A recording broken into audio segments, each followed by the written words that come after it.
Hey there, how are you doing? This is Kali from Tech Fancier. So here I have my CMF Phone 1. So in our previous video, we have installed this Android 16 on our device. So now we will be seeing how to install the custom ROM on our device, which will be working much better than this one.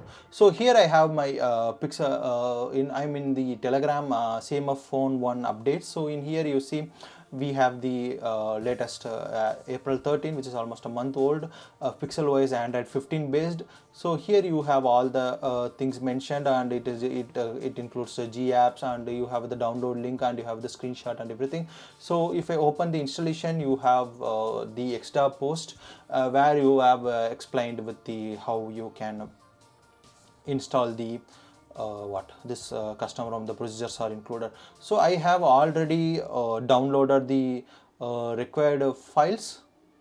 Like if I click in here,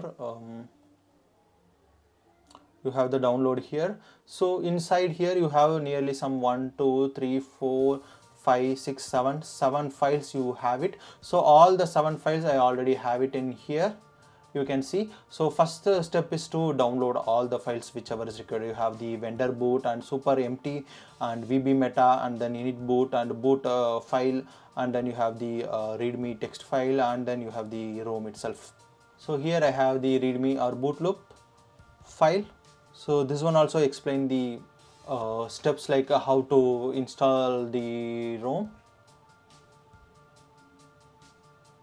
Right, so this one is particularly released on 28th April 2025. So yeah, I will be following this method to do it. So first thing is we need to reboot to the fast boot. To do that, I'm in the ROM. I already have enabled the USB debugging. If you don't know how to enable USB debugging, watch previous videos of unlocking the bootloader and all, you will get to know. So now I have to open the, I will open the ADB tool. So I have it in unlock bootloader, and here I have my platform tool. Once you are inside the platform, you see ADB and everything. Just click here and open the CMD. So we have the CMD here. Now I'll go back to that folder of installing custom ROM Android 15. So here I have all the methods. So first thing I have to do is I have to go to fast boot. So for that I can simply use ADB reboot bootloader. Okay.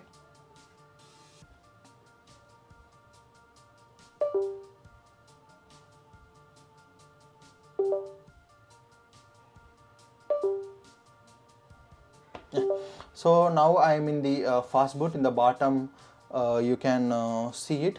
So next thing what I have to do is once I am in fast boot, I just need to flash the boot image, right? This is the second step. Okay, so what I do is I'll just copy this entire command like fast boot flash boot. Okay, and right click here, it will paste it. So now what I have to do is I just have to drag and drop this boot.tetris file. Here I have it, boot.tetris.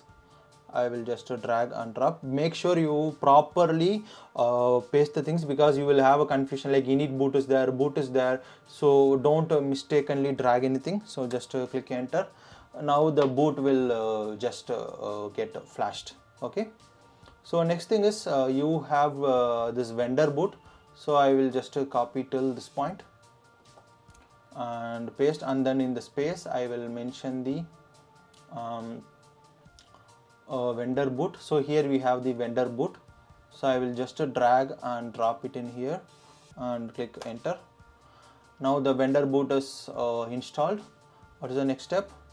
Next step is to have the fast boot wipe super. Okay, so this one I will right click here. First I will copy it, fast boot. I'll just copy it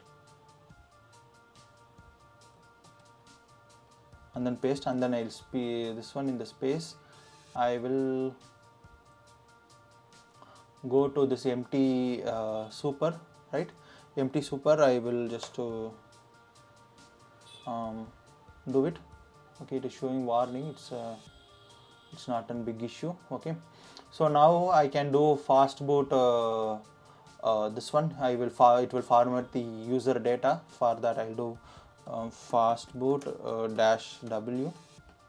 Okay, now this user data also got formatted. Okay, next thing is I will just reboot to the recovery. Okay, fastboot reboot recovery. Okay, now the device should reboot to recovery.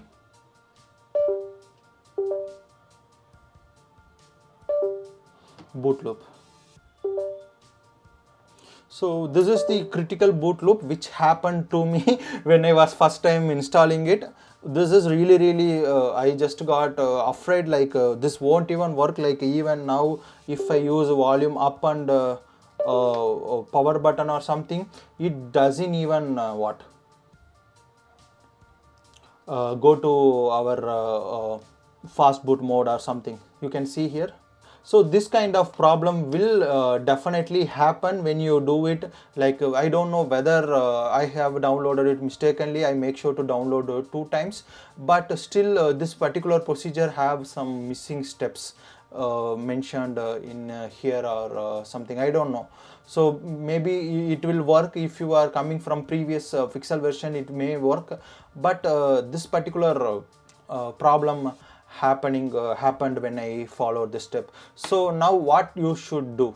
Well, first thing is once you have this problem, you can't even do anything. It will just directly reboot again and again and again. So just connect to your system. You can't even use any fast boot or ADB tool. So in the initial introduction video, I have told you about this particular MTK drivers. So first install these drivers. Okay, this is the first step. Second step is open this CMF Phone 2.6.0 Unbrick firmware. So this is actually password protector. The password is Sharma Mobile 9. So this is a YouTube channel. So from there he have uploaded it. From there I got it in here. So first you extract it and put the password and then open this file. Okay, here you have a flash all option, right? So sorry, nothing flash tool. Once you open this nothing flash tool, you can see here flash user data and reboot after complete. So here the device is actually connected. Now you see this rebooting thing also stopped. So if I click start in here, it will directly it will directly start flashing it, flashing the your nothing OS, which is 2.6.0. It is not our 3. This one. Okay, so let me just do this one. This is, it will just do all the flashing and necessary files. This will take some time, so let's just be patient. So now you see that this is completed. It almost took 5.5 minutes. So now the device also getting booted. You can even remove the cable, it's not an issue. Okay, so now we have booted into our this one, but this is actually based on Android 14, I believe, which is I would say nothing OS 2.5 or 2.6. So nothing OS 2.6. So if you open the setting, you see the update and other things. So but it will be like incremental update. In the initial video I have told you like how you make sure to take exact number or backup of the build number, because we will be directly installing that particular nothing OS 3.0 on this one. So here now it is Android 14. So how to do that? Well, we will see it in the very next video, because this already got long. So in the next video we will see how to actually reboot back to the nothing OS 3.0 and get the device locked like previous one. So yeah, quote motto.